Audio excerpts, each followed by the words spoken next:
오늘 설교 제목이 내용을 알기 좀 힘든 말이 써 있죠. 오늘 보난자라고 써 있는데요. 보난자라는 말은 이제 단어 뜻도 있지만 1959년 9월부터 73년 1월까지 미국 MBC에서 방영한 텔레비전 서부극 시리즈 주제이기도 합니다. 이거 포스터 좀 보여주실래요? 우리는 잘 못 봤을 수 있는데 보난자라는 찾아보시기에도 너무 옛날 거죠. 이게 엄청나게 성공했어요. 그러니까 시즌이 14번 정도가 지속된 엄청 대인기를 끌었던 작품입니다. 서부극이에요, 서부극. 보난자라는 단어 자체는 번영, 대박, 광맥이라는 뜻입니다. 이게 뭘 상징하는지 아시겠죠? 골드러시 시대의 미국 서부극을 연상시키는 단어인 거예요. 1848년에 1월 24일 제임스 W. 마셜이 캘리포니아 콜로마의 셔터스빌에서 금을 발견했대요. 이 소식이 미국인들이 주로 정착해 있던 동부와 전 세계를 강타합니다. 그 사람들이 이주하기 시작했어요. 1년 뒤인 1949년 말까지 한 2년 정도에 걸쳐서 캘리포니아 인구가 14,000명에서 10만 명으로 폭발적으로 증가했습니다. 그래서 그 한 해 뒤인 1950년에 캘리포니아가 미국의 주로 독립합니다. 대단한 이동이 있었겠죠. 이때 48년 1월에 발견돼서 소식이 퍼지니까 49년에 가장 많은 사람들이 몰려들고 금도 제일 많이 캤다고 해요. 그래서 금을 찾아 나선 사람들을 49년에 갔으니까 49ers라고 불렀어요. 금맥, 금광, 보난자를 찾아 떠나는 사람들을 49ers라고 부르는 거죠. 이렇게 이름까지 지어서 붙여주는 것은 그들이 보여주는 좀 공통된 특징들이 있기 때문입니다. 그것들을 극단적으로 나타내는 게 이 서부극이에요. 일확천금을 노리고 금강을 찾아 떠난 사람들이거든요. 근데 서부가 황량하잖아요. 그러니까 금을 찾았네요. 그러면은 큰 돈을 벌게 되는데 찾으러 갔는데 나는 금을 못 찾았는데 제가 찾았어요. 그럼 어떻게 하면 좋을까요? 여러분 대단하신데요. 서부극을 많이 보셨나요? 총 들고 가서 강도짓을 하는 거예요. 그래서 이제 벌어오는 거죠. 가다가 만만한 상단이 하나 있으면 하나 또 터는 거죠. 왜 서부극은 다 그런 건지 모르겠어요. 근데 그게 그 당시의 상황을 좀 극단적으로 보여주고 있는 거죠. 폭력과 결투를 통한 약간 무법시대 같은 거죠. 이 결투의 장면 많이 보셨죠? 뭐 오케이 목장의 결투 이런 명작들 보셨잖아요. 꼭 왜 결투를 그렇게 했는지 모르겠는데 누가 더 빨리 뽑느냐, 총 뽑는 거 이렇게 많이 보셨죠? 등 붙이고 가서 몇 걸음 걸어가서 돌아서고 막 이런 것들 막 그때 막 했나 봐요. 오늘 본문 마지막 절이 너희 보물이 있는 곳에는 너희 마음도 있으리라 라고 이야기하는데 우리가 어떤 보물을 찾으러 가는가에 따라서 어떻게 살아가는지도 연결되어 있습니다. 이 광맥을 찾으러 다니는 사람들이 이 서부극 시대를 만들어낸 거예요. 법이 없고 폭력으로 점철되어 있는 서부극 시대는 이 광맥을 찾아서 모든 것을 버려두고 떠난 사람들이 만들어낸 문화입니다. 우리의 보물이 무엇인지 명확하면 그 보물을 찾으러 가는 과정이 하나의 문화를 만들어낼 수 있다는 거예요. 어떤 보물을 찾으러 떠나는가에 따라서 그 삶의 과정들이 비슷하게 묶이기 시작한다는 것을 보여주는 거죠. 비슷한 일들이 대항해 시대 때도 있었죠. 엘도라도 같은 전설이 있어서 대항해 시대를 부추겼던 배경이 되기도 하는데요. 어쨌건 우리는 어떤 보물을 찾아서 떠나고 있는가에 따라서 우리의 삶이 무엇을 중요시하고 어떤 규칙을 따라 움직이는지 분명하게 드러나게 됩니다. 예수님께서 오늘 22절에 너희 목숨을 위하여 무엇을 먹을까, 몸을 위하여 무엇을 입을까 염려하지 말라고 하셨어요. 여러분 염려하세요, 안 하세요? 뭐 먹을지 뭐 입을지 염려하세요, 안 하세요? 매일 하세요? 약간 이게 그 식사를 준비하는 분이 하는 걱정과 밥을 먹는 분이 하는 걱정은 좀 다를 것 같긴 한데, 그렇죠? 저도 상황이 좀 다르긴 해요. 근데 어쨌건 걱정이 돼요, 그렇죠? 걱정도 되고, 이런 일들이 많습니다. 그러니까 현대 사회가 이상하게 한국은 더 심한데 우리를 좀 극단적으로 몰아넣어요. 우리는 목표를 정하거든요. 학생들이면 예를 들면 뭐 대입을 준비하다 보면 1년 내내 공부하면서 갈 만한 학교들을 대략 좀 정해 놓고 몇 개를 생각해 놓고 그 안에서 준비를 할 거예요. 목표가 있겠죠. 또 취업하는 친구들은 이제 스펙과 포트폴리오를 쌓아서 대략 어디쯤에 가고 싶다는 생각들을 머리에 하게 됩니다. 근데 이상하게요. 예를 들면 대입을 준비하면서 목표로 했던 대학 여러 개 중에 하나에 붙었어요. 그럼 그 다음은 어떻게 돼요? 다른 목표가 생겨요. 이제 취업 목표가 생기고 어학연수 목표가 생기고 다른 게 막 생겨납니다. 그러니까 목표를 이루면 새로 그 목표를 딱 이루게 돼도 막 기쁘고 막 이런 게 아니고 다음 목표가 또 있어요. 목표를 못 이루면요, 스트레스를 엄청 받는 거죠. 그죠? 목표를 이뤄도 스트레스를 받게 또 세워놓고 목표를 못 이루면 그냥 스트레스를 받고, 현대인들이 많은 질병을 앓고 있는데 많은 병들의 원인이 스트레스예요. 이유가 없어요. 그냥 스트레스 받으면 몸에 증상이 막 나타나기 시작합니다. 여러 가지로 피부도 막 드러나고 막 장도 안 좋아지고 여러 가지가 이유는 없는데 스트레스래요. 그러면 우리는 끊임없이 일부러 스트레스를 만들고 스트레스가 계속 이렇게 악순환되는 삶들을 살아가는 거죠. 염려에서 어떻게 벗어날 수 있을까요? 예수님께서 무엇을 먹을까 무엇을 입을까 염려하지 말래요. 근데 주로 예수님의 가르침을 들었던 사람들은 갈릴리 사람들인데요, 여기가 좀 가난한 동네였거든요. 지주들은 다 딴 데 살고 있고 주로 소장농들이 많이 살던 곳이라서 대부분 가난했어요. 재산이라 해봐야 여보롯 하나 정도면 뭐 다 고만고만한 수준으로 살았던 사람들입니다.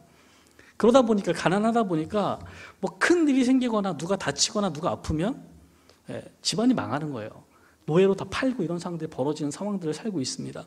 그렇게 어떤 절망 바로 위에 있는 그 사람들한테 무엇을 먹을까 무엇을 입을까는 정말 매일의 고민일 수밖에 없어요. 그런데 예수님께서 그 사람들을 앞에 두고 무엇을 먹을까 무엇을 입을까 염려하지 말라 그러셨어요. 가능한 일일까요? 여러분, 우리에겐 가능한가요? 하나님께서 우리에게 무엇을 먹을까 무엇을 입을까 염려하지 말래요. 여러분, 가능하시겠어요? 예수님께서 이거를 설득하세요. 쉽지 않았을 거예요. 이 말씀을 듣고도 정말 그렇게 하는 것은 너무 어렵다고 속으로 생각했을 것 같아요. 예수님께서 그래서 24절 보면 공중에 나는 까마귀를 생각해 보래요. 심지도 아니고 거두지도 않고 골방도 없고 창고도 없는데 하나님께서 기르신대요. 그러니까 새가 뭐 먹고 다니는지 우리는 잘 모르죠. 알아서 먹고 있겠죠. 가을에 까마귀 떼가 여기 배회하는 거 아시죠? 곡식이 먹을 게 많을 때에 몰려옵니다. 저는 까마귀가 철새라는 사실을 잘 몰랐는데 오니까 엄청나게 앉아있더라고요. 그래서 걔네가 휘젓고 다녀요. 교회 왔다가 저쪽 밭에 갔다가 막 근처를 왔다 갔다 하면서 다 먹고 다닙니다. 걔네가 뭘 먹는지 누가 준비해서 먹이는 거 아니잖아요. 잘 크고 있는 것 같아요. 숫자가 엄청납니다. 말씀하시는 거죠. 먹을 거를 걱정하는 사람들한테 까마귀가 뭐 먹는지 걱정하는 사람은 아무도 없는데 잘 먹고 다니는 거예요. 그죠? 그거를 하나님께서 그 새들을 잘 먹이시는 거라고 설명해 주기 시작하시는 거예요. 27절과 28절에 들풀들을 이야기하십니다. 이게 정확히 백합을 가리키는 단어인지는 좀 모호해요. 어쨌건 야생화예요. 야생화를 보면서 솔로몬이 아무리 옷을 잘 해 입어봤자 저 꽃보다 예쁘지도 않더라 라고 이야기하십니다. 그 풀을 누가 예쁘게 입히고 계시는 거예요? 하나님께서 입히시는 거죠. 근데 사실 가난한 사람들이 나무를 해서 불을 떼야 되는데 나무도 잘 없어요. 가난한 사람이 다 이렇게 해가니까 더 가난한 사람들은 이 풀 마른 거 가지고 난방을 했다고 해요. 음식하고. 그러니까 이 풀들이 기껏 예뻐봤자 이 사람들이 말려가지고 바로 불 떼는 정도에 쓰였거든요. 근데 그런 흔한 풀도 하나님께서 솔로몬보다 아름답게 입히고 계신다는 것을 이야기합니다. 그러니까 그 말 듣고 나니까 좀 걱정이 좀 덜어지시나요? 저 같은 사람도 이렇게 생각해요. 하나님, 우리는 새도 아니고 꽃도 아니잖아요. 사람은 그게 아닌 것 같은데 이런 의심들을 막 하는 거예요. 그러니까 자연을 보고 잘 묵상하면서 그 은혜를 깨닫는 사람도 있는데, 저처럼 둔감한 사람은 그게 아니에요. 이게 상황이 좀 다른 것 같은데요, 하나님? 이렇게 자꾸 이야기를 하는 거죠. 그러니까 하나님께서도 지금 세란 꽃을 보고 하나님의 돌보심을 이해하라는 게 아니에요. 그것보다 우리가 훨씬 귀하다는 말을 하시는 거예요. 하나님께서 새도 먹이시는데 너는 훨씬 더 귀중한데 안 먹이시겠냐고 말하는 거예요. 저 내일 불 떼버릴 것도, 저 풀들도 아름답게 입히시는데 너는 훨씬 소중한데 안 입히시겠냐고 묻는 거예요. 설득이 되고 계신가요? 우리가 할 수 없는 일들이 있는데 23절에 보면 목숨이 음식보다 중하고 몸이 의복보다 중하다고 이야기하세요. 먹는 것과 의복보다 목숨과 몸이 더 중요하죠. 알아요. 아는데 하나님께서도 이렇게 얘기하세요. 25절 보면 너희 중에 누가 염려함으로 그 키를 한 자라도 더할 수 있느냐, 이렇게 얘기하세요. 우리가 염려하니까 그럼 염려하면 키가 자라나? 물어보시는 거예요. 이거는 뭐 키 작은 분들만 생각하셔야 돼요. 키 큰 분들은 염려를 안 하셔가지고 공감하실 수 없을 거예요. 그죠? 반에서 뭐 크면서 5번 위로 안 올라가신 분들 있잖아요. 키 크고 싶거든요. 염려하거든요. 이 성장판 빨리 다치면 어떡하지? 자녀들까지 얘가 키가 안 크면 어떡하지? 이런 걱정 막 하게 됩니다. 그럼 염려하면 키가 커요, 안 커요? 안 커요. 안 크는 것 같아요. 염려가 아니라 요즘에 뭐 자꾸 광고도 나오는 거 막 키 크는 거 먹이고 그래도 잘 안 크는 것 같아요. 그냥 속고 있는 것 같아요, 계속. 안 큰단 말이에요. 여기 사실 여기 쓰이는 헬로우 단어는요, 문자적으로는 키가 맞아요. 근데 되게 생명의 길을 나타내는 데도 쓰여요. 그러니까 이 말을 새 번역은 좀 바꿔서 번역하고 있는데, 너희 중에 누가 염려함으로 제 수명을 한순간을 늘릴 수 있느냐라고 번역이 되어 있습니다. 두 가지 의미가 다 가능한 거예요. 염려한다고 더 오래 살 수 있나요? 그러면서 이렇게 얘기하세요. 26절에 보면 가장 작은 일도 하지 못하면서 왜 어찌 다른 일들을 염려하느냐, 이렇게 말씀하시는 거예요. 우리가 할 수 없는 게 있는데 못하면서 왜 염려해도 소용도 없는데, 그 방법은 아무 의미가 없는데 왜 자꾸 염려하느라고 물으세요? 저는 이런 예수님의 가르침을 들으면서 엄청 그 위안이 되는 게, 예수님도 대문자 T가 분명합니다. 쓸데없는 걸 하지 말래요. 여러분 뭐 그런 거 있잖아요. 친구한테 공감해 줘야 되는데, 공감의 언어들 있잖아요. 뭐 이제 여기서 이런 것처럼 공감해 준다고 키가 크지 않잖아요. 문제가 생겼는데 공감해 준다고 문제가 바뀌지 않아요. 그럼 예수님께서 뭐라고 그러시는 거예요? 그 쓸데없는 걸 왜 하고 있어라고 말씀하시는 거잖아요. 전 너무 공감이 되는 거예요. 여기에 예수님도 그러셨구나. 대문자 T도 이럴 수 있구나 라는 생각들을 하게 되는 거죠. 뭐 우리는 가끔씩 살도 빼고 싶잖아요. 근데 살도 빼고 싶은데 어떻게 하면 빠지겠어요? 덜 먹고 안 먹으면 빠지겠죠. 근데 문제는 알지만 할 수 없는 일이 있어요. 세상에는 다 알고 있는데 할 수 없는 일이 있어요. 도저히 안 되죠. 그래서 우리는 어떤 길을 선택해요? 안 먹어서 빼는 길 말고 뭘 더 주워 먹어서 빼는 길을 선택합니다. 알약들을 먹으면서 빼는 거예요.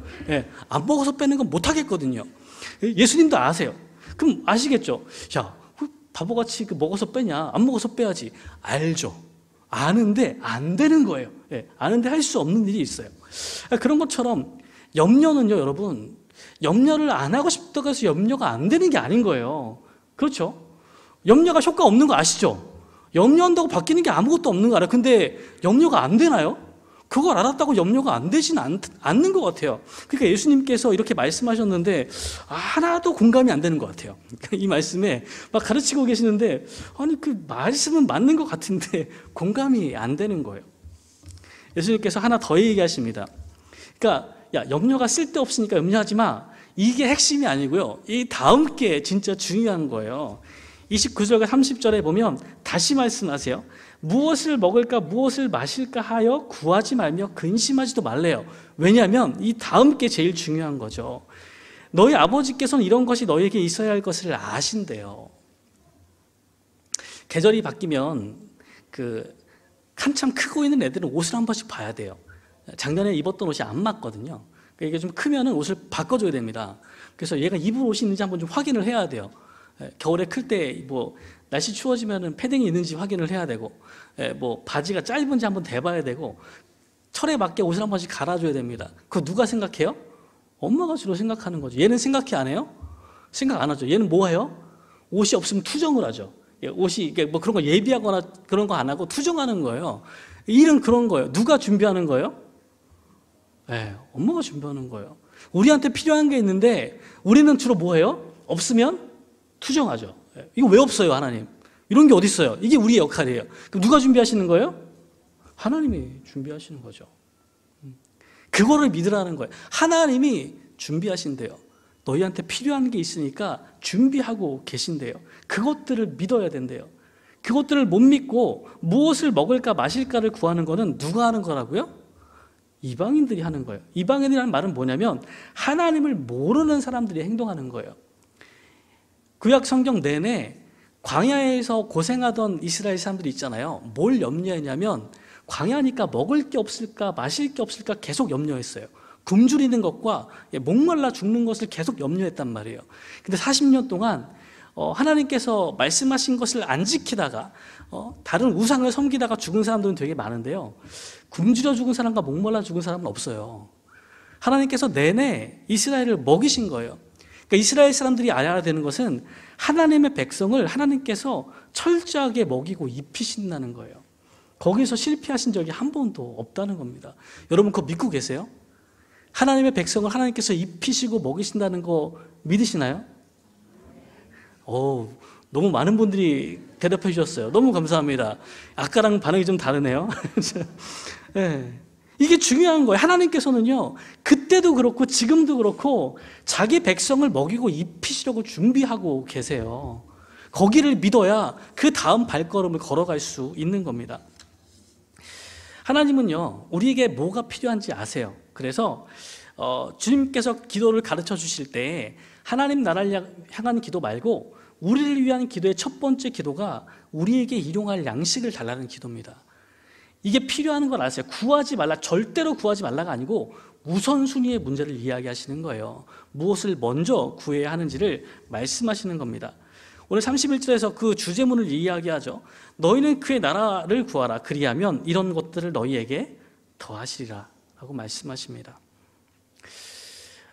주기도문의 첫머리 하나님을 향한 기도가 그렇죠. 이름이 거룩히 여김을 받으시오며 나라가 임하시오며 뜻이 하늘에서 이루어진 것 같이 땅에서도 이루어지이다. 이것이 우리가 기도해야 할, 먼저 구해야 할 하나님의 나라의 내용들입니다. 이런 것들을 구할 때 우리에게 필요한 것을 아시는 주님께서 필요한 것들을 선물로 자연스럽게 주시는 거예요. 염려하면서 먹을 것과 입을 것을 생각하다 보면 그것을 정말 열심히 노력해서 벌어내고 얻어내야 될 것처럼 생각하게 됩니다. 정말 경쟁적으로 남들이 가질 수 없는 것을 열심히 해와야 내가 가질 수 있다고 생각하게 됩니다. 그러나 성경은 그렇게 이야기하지 않습니다. 더 중요한 것을 추구할 때 하나님께서 너에게 자연스럽게 주시겠다고 약속하고 있는 겁니다. 여기 믿어지시나요? 하나님께서 안 믿어지실까 봐 32절에 너희 아버지께서 그 나라를 너희에게 주시기를 기뻐하신다라고 적어놓고 있습니다. 이 이야기가 예수님께서 제자들에게 정말 열심히 이야기해 주시는, 너희가 꼭 믿고 신뢰해야 되는 내용이라고 말씀하시는 핵심 내용입니다. 하나님을 아는 백성들은 그럼 어떻게 살아가야 돼요? 지상에 있는 사람들은 재물을 추구하니까 재물을 막 쌓아가기 시작합니다. 당시에도 그랬어요. 재물을 추구하는 사람들이 재물을 쌓았는데 문제는 이제 쌓은 재물을 보관해야 되잖아요. 근데 은행이 없어요. 아직 그 시대에 은행이 없었거든요. 그럼 어떻게 보관했을까요? 부자들은요, 귀금속 같은 걸로 바꿔서 금고에 넣었대요. 그 당시에도. 그런데 그 당시 도둑도 되게 똑똑했는지 기록에 보면 도둑들이 그 집을 털어간 게 아니고 뒤에 벽을 뚫어가지고 금고를 가져갔대요. 영화에 보는 것 같죠? 그 당시 기록에 보면 도둑들도 뛰어나서 그 집에 있을 만한 데 가서 뚫어서 가져갔다는 기록들이 있습니다. 그러니까 이 사람들이 어떻게 이거를 보관할까 부자들이 막 고민한 거예요. 당시에 알려져 있는 법을 따라가면 그렇게 어떻게 했냐면 은행이 없고 보관하면 위험하니까 그거를 환전상에 투자했어요. 돈 벌어오게. 투자해서 돈이 계속 나오게 돈을 그렇게 쓴 거죠. 똑똑하죠. 또는요, 약간 도덕 양심이 있다 보니까 좀 그 신의 소유를 훔치긴 좀 어렵잖아요. 그래서 부자들이 성전에다가 헌금을 낸 게 아니고 성전의 방을 임대해서 이 귀금속을 맡깁니다. 도둑이 약간 성전에 가서 털어가긴 조금 좀 어렵잖아요. 마음이 좀 껄끄럽잖아요. 그런 거를 이용하는 거죠. 부자들이 거기다 맡긴 거예요. 또 이제 은행이 없으니까 제일 편한 방법은 땅에 묻는 거예요. 나만 알만한 데다가 묻는데 집에다 묻으면 걸릴 것 같은 거예요. 이렇게 파볼 것 같은 거예요. 뭐 흑색깔도 달라지고 그러면 좀 의심스럽잖아요. 그래서 쉽게 찾을 수 없게 밭에다 묻는 거예요. 좀 집을 멀리 떠나야 되면 어딘가 묻어놓고 갑니다. 그러다가 못 돌아오면 어떻게 돼요? 밭에 묻힌 비유 같은 사건이 등장하는 거예요. 그러다 못 돌아오면은 찾은 사람이 임자죠. 이렇게 돌아가는 겁니다. 당시 그렇게 했어요. 근데 이렇게 해봤더니 어쨌건 그 재산을 열심히 모아봤자 재산을 모으는데 전혀 기여하지 않았던 도둑이 가져가거나 그 땅에 묻었더니 옷 같은 비싼 것들은 좀 좀도 쓸고 동전들은 녹슬어서 못 쓰게 되거나 이런 일이 벌어지는 거예요. 예수님께서 말씀하실 때 이제 헤어지지 않는 돈지갑을 만들라고 이야기하세요. 충나지 않는 재물 창고를 하늘에 마련하래요. 어떻게 생각하세요? 어떤 방법으로 이렇게 하냐면 너희 있는 것을 팔아 가난한 사람들에게 주래요. 이게 헤어지지 않는 돈지갑을 만드는 일이고 충나지 않는 재물 창고를 하늘에 마련하는 길이랍니다. 이 일들이 너무 어렵잖아요. 그래서 고민했어요. 도대체 이게 가능한 일인가? 우리가 이 땅에서 재물을 모으는 건 눈에 보이고 누릴 수 있는 게 확실하니까 할 수 있는데 하늘에다 이거 하는 거는 이게 어렵잖아요. 근데 많은 분들이 이런 생각에 공감하셨는지 막 그 환상도 보시고 뭐 천국도 다녀오시면서 우리에게 많은 위로거리를 던져주시는 거예요. 여기서 열심히 하나님 뜻을 합당하게 살아가고 공적을 쌓으면 천국에 가면 네 모자가 면류관일 거야. 없으면 뭐예요? 무슨 모자? 개털 모자 이런 거 준다는 거죠. 금방 이제 우리 열심히 살아야지 이런 생각들을 하게 되는 우리를 격려하는 이야기들이 있는 거죠. 근데 나중에 자세히 봤더니요, 이 말씀은 그런 말씀이 아니에요. 하늘에 충나지 않는 보화를 쌓으라는 말은요, 하늘이란 표현이 중요한데 하늘은 하나님이 계신 곳이거든요. 하나님이 계신 곳은 이 천국은 점점 이 땅으로 내려와요. 하나님의 통치가 이 땅 가운데 임하는 것이 우리의 비전이거든요. 그러다 보니까 하늘이 이 땅으로 임하는 건요, 이 땅에서 우리가 지금 재물을 추구하고 있잖아요. 근데 그거를 단지 하늘로 싹 바꿔가지고 여기다 쌓을 것을 저기다 쌓으면 돼 라는 마음으로 하는 행동이 아니고, 이걸 의미하는 게 아니고, 여기다 쌓는 게 아니고 하늘의 법칙이 이 땅에 내려오게 하는 게 맞는 방식이에요. 그러니까 재물을 탐욕으로 그 일들을 행하는 것이 아니고 하나님께서 말씀하신 대로 이웃을 섬기는 방식을, 이웃을 사랑하는 방식으로 살아가는 것을 의미하는 겁니다. 교회 막 여러 것들을 헌금하고 섬기고 주변 이웃들을 도우면서 하늘에 나 정말 상급이 엄청 쌓았어 라고 생각하는 분들은요, 아니요, 방식이 바뀌어야 돼요. 완전히 방식이 달라지는 것을 의미합니다. 그것도 믿음이죠. 다가올 세대에 천국에 하나님께서 우리에게 그것들을 예비하고 계신다는 것도 분명한 믿음이지만 원래 이 본문의 의미는 그게 아닙니다. 왜냐하면 마태복음에서 이 이야기를 덧붙여주고 있어요. 한 사람이 두 주인을 섬기지 못할 것이니 혹 이를 미워하고 저를 사랑하거나 혹 이를 중히 여기고 저를 경히 여김이라. 너희가 하나님과 재물을 겸하여 섬기지 못하니라 라고 나와 있습니다. 이 재물이란 말이 아람어로 맘몬이란 말을 쓰고 있는데 돈과 재산을 의미하는데 이거를 인격화해서 말씀하시는 거죠. 신이 아닌데 신처럼 섬긴다라고 표현하는 거예요. 그러니까 우리가 이 땅에서 재물을 섬기는 것 같이 하나님 나라의 재물을 섬기고 있으면 포인트가 빗나가는 거예요. 맘몬을 섬기는 길 말고 하나님을 섬기는 길을 선택해야 된다고 분명히 이야기하고 있거든요. 열심히 여기서 행동하는 일이 하늘의 상급이 됩니다. 그러나 그것이 우리의 동기가 될 수는 없는 거예요. 이해가 되시나요? 여기도 좀 어렵나요? 여기가 성경에서 제일 중요한 내용인 거 아시죠? 너무 중요한 내용을 다 알고 계신 내용들을 이야기하고 있습니다. 우리는요, 예수님의 말씀처럼 하나님을 신뢰하는 거죠. 어떤 걸 신뢰해요? 하나님의 백성을 먹이고 입히시고 필요한 모든 것들을 준비해 주시는 분을 신뢰하는 거예요. 그래서 염려가 아니라 그것들을 섬길 수 있는, 하나님께서 말씀하신 것들을 감당할 수 있는 길을 걸어가는 것이 우리의 삶의 우선순위가 되어야 합니다. 34절에 너희 보물이 있는 곳에는 너희 마음도 있대요. 여러분, 우리의 보물은 어디 있어요? 은행 이름을 대셔야 되나요? 우리의 보물은 어디에 있습니까? 그 이야기가 우리의 삶의 모습을 결정해요. 고난자를 찾으러 갔던 사람들이 49ers라고 이름을 붙었잖아요. 행동이 비슷해요. 그 금 광맥을 찾아서 일확천금을 노리는 사람들의 행동은 비슷합니다. 천국의 보물을 찾아가는 사람들의 행동은 어떻겠어요? 비슷해야 돼요. 그런 사람들은 달라야 되는 거예요. 여기서 이제 우리의 문제가 생겨납니다. 한동안 브루스 윌킨슨의 책 야베스의 기도가 유행한 적이 있습니다. 그림 하나 띄워주실래요? 예, 책이 하나 있는데 브루스 윌킨슨이 쓴 야베스의 기도입니다. 이 책이 한국에서 되게 유행했어요.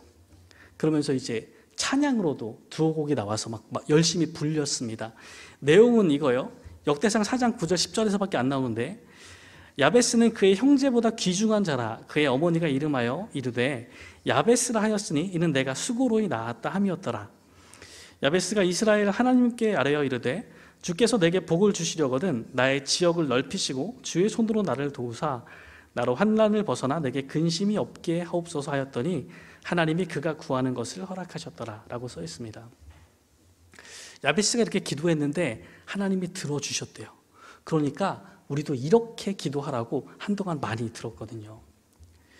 생각해 보시면 구약에는 여러 사람들이 나오는데 하나님 손 가운데 아주 귀하게 쓰임 받았던 사람들이 있죠. 모세도 있고요. 내 마음에 합한 쏙 드는 사람이라고 다윗도 칭하셨어요. 하나님께서 이스라엘 백성에게 하고 싶은 말씀을 그대로 입에서 입으로 옮겼던 선지자들도 꽤 많이 있습니다. 여러분, 누군가의 기도를 따라가야 된다면 누구의 기도를 따라가는 게 더 맞는 걸까요? 다윗의 기도와 예레미야와 모세의 기도와 수많은 선지자들의 기도가 있는데 야베스의 기도를 하실 거예요? 다윗이나 예레미야의 기도를 따라가실 거예요? 야베스인가요? 야베스의 기도가 유명해진 거는 그 기도의 내용이 사람들의 재물을 향한 추구와 딱 맞아떨어지기 때문입니다. 내용을 보세요. 주께서 내게 복을 주시려거든 나의 지역을 넓히시고, 이거는 땅을 넓혀달라는 얘기거든요. 내 땅 좀 넓혀주세요 거든요. 주의 손으로 나를 도우사 환난을 벗어나 내게 근심이 없게 하옵소서. 염려가 없는 삶을 살게 해달라는 이야기거든요. 우리의 추구하는 방향과 똑같지 않습니까? 그러니까 이게 마음에 드는 거예요. 이 기도가 하나님 보시기에 좋은 기도인지 신앙의 위대한 사람들이 했던 기도인지를 보는 게 아니고 내 마음이랑 딱 맞는 기도니까 이걸 하고 싶은 거예요.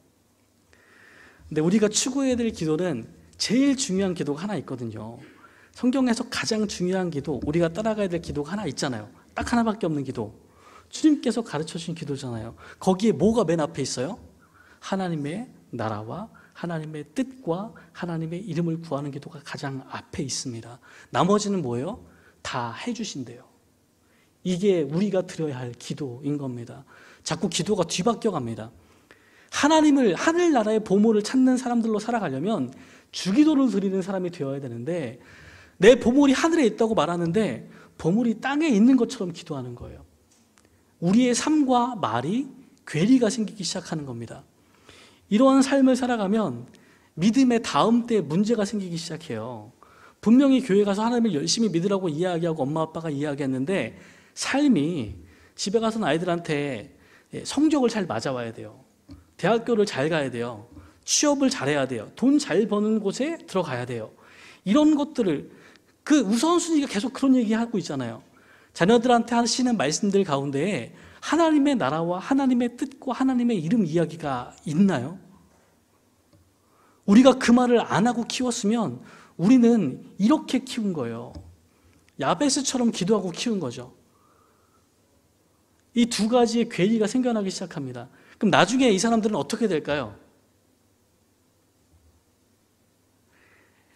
독실한 청교도 집안 사람들이 미국의 동쪽에 메이플라워를 타고 와서 이주했다고 생각합시다. 골드러시에 소식을 듣고 고향을 떠나서 갔어요. 그래서 우리 가정은 하나님을 잘 믿는 가정이니까 매번 예배를 드렸는데 일단 거기가 좀 위험하잖아요. 총을 여러 개 장만해서 강도와 깽단들을 만날 때마다 기도하면서 다 쳐부셨네요. 그래서 부자가 됐어요. 그럼 아이들은 뭘 배웠겠어요? 총싸움을 배웠겠죠. 우리가 살아가는 삶의 길들이 하나님 앞에 어떤 우선순위로 무엇을 구하느냐가 자녀들에게 그대로 전달이 됩니다. 우리의 삶은요, 하나님 나라와 하나님 뜻과 하나님의 의를 구하는 삶이 되어야 합니다. 그렇지 않을 땐요, 아무리 강해지고 부자가 되어 가더라도 염려에서 벗어날 수 있는 길은 없습니다. 지혜로운 사람들이 되기를 원할 때 하나님께서 우리를 부르신 대로 하나님의 백성으로 불러주셨으니 하나님 나라에 동참하는 길들을 우리가 함께 걸어가기를 원합니다. 염려에서 벗어나서 두려움과 염려에 갇혀 있는 것이 아니라 하나님께서 주실 것을 의지하고 하나님 말씀하시는 길을 따라가는 저와 여러분이 되기를 주님의 이름으로 축원합니다. 기도하겠습니다. 하나님, 의심이 많고 또 두려움이 많은 저희는 하나님 뜻을 이 땅 가운데 드러내면서 살아가는 게 우리의 목표가 되는 것이 아니라 그냥 하루하루 근심 없이 행복하게 사는 것만 추구하곤 합니다. 그러다가 정작 우리가 우선순위로 삼아야 될 것이 무엇인지 너무 쉽게 잊어버립니다. 하나님, 우리에게 성령님을 보내주셨사오니 우리가 매일 기억하게 하여 주셔서 우리가 가장 먼저 구해야 할 것이 무엇인지 하나님의 나라와 뜻을 구하는 사람들 되게 인도하여 주시고 신뢰하며 주님 앞에 나아갔을 때에 우리의 필요한 것들을 공급하시는 하나님을 만나게 하여 주시옵소서. 하나님, 그래서 우리가 매일매일 전전긍긍하며 두려워하는 사람으로 그 불안함을 아이들에게 전해주는 것이 아니라 하나님을 신뢰하는, 그래서 흔들림 없는 마음을 전해주는 그런 믿음의 부모들 될 수 있도록 인도하여 주시옵소서. 이 모든 말씀 예수님의 이름으로 기도합니다. 아멘. 이 시간 반주하는 가운데 한번 기도했으면 좋겠습니다. 여러분, 요즘에 이렇게 뭐가 불안하세요? 요즘에 자꾸 간구하게 되는 것들은 무엇입니까? 우리 가운데 하나님의 나라와 의를 구하는 그 우선순위가 분명히 세워졌으면 좋겠습니다. 우리의 기도의 첫 마디가 바뀌었으면 좋겠습니다. 그때 우리를 공급하신 하나님을 만나게 될 것을 믿습니다. 지금 이 시간 우리 한 주의 기도를 바꿔주시옵소서. 하나님, 내게 갈급한 그것을 찾는 것이 먼저가 아니라 하나님의 뜻을 살아가는 것이 먼저가 되게 하여 주셔서 구하지 않아도 내 삶에 놀랍게 역사하시는 하나님을 만날 수 있도록 인도하여 주시옵소서. 주님의 이름 한 번 부르고 함께 기도하겠습니다. 주여! 하나님, 감사하며 주 옆에 나아갑니다. 하나님, 예수님께서 우리에게 말씀하시고 다시금 또 다시 반복해서 들려주시는 것처럼 우리가 하나님의 나라를 구하며 살아갈 수 있도록 인도하여 주시옵소서. 하나님의 뜻이 이 땅 가운데 이루어지기를 하나님께서 말씀하시는 우리에게 주시는 각 사람을 향한 소명들이 우리에게 드러날 수 있도록 인도하여 주시옵소서. 우리에게 부족한 것, 필요한 것들 너무나 많고 우리 연약한 마음들 가운데 하는 불안함으로 찾아오는 것들이 너무 많습니다. 그러나 주님, 그것이 첫 번째 기도가 되지 않게 하여 주시옵소서. 우리에게 필요한 것이 무엇인지 아시는 주님께서 가장 좋은 것들로 예비하심을 믿사오니 하나님, 주님의 나라를 구할 때에 우리에게 하나님 부어주신 하나님의 소명들을 붙잡고 나아갈 때에 하나님의 뜻을 이 땅 가운데 펼쳐내는 삶을 한 걸음 한 걸음 살아나갈 때에 매일매일 그 길을 붙잡고 나아갈 때에 하나님, 간구하지 않아도 신이다 말하지 않아도 하나님께서 세워주신 놀라운 역사들을 하나님의 응답들을 경험할 수 있도록 인도하여 주옵소서. 하나님, 그래서 불안함 가운데 그것들을 붙잡기 위해 살아가는 것이 아니라 하나님의 뜻을 이뤄나가기 위해 살아갈 때에 하나님께서 우리를 사용하시는 놀라운 일을 경험하는 성도들 될 수 있도록 주여 인도하여 주시옵소서. 모든 것을 더하신 하나님의 신실하신 아버지 되신 하나님을 경험하는 될 수 있도록 인도하여 주시옵소서. 하나님, 우리의 연약함과 불안함을 아시죠?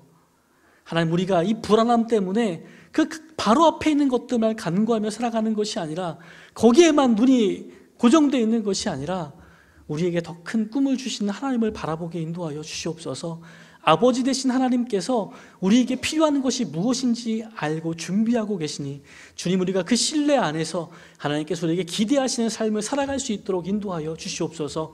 우리가 연약하지만, 능력이 부족하지만 하나님, 우리를 이 땅 가운데 귀한 일을 감당하도록 보내주셨사오니 우리가 그 일들 가운데 매일매일 순종할 수 있도록 인도하여 주시고 필요한 모든 것들이 간구하지 않아도 우리 삶 가운데 채워지는 것들을 경험하며 간증할 수 있도록 인도하여 주시옵소서. 주님, 우리를 우리를 부족하지만 부모로 세우셨습니다. 자녀들에게 믿음을 전하고자 합니다.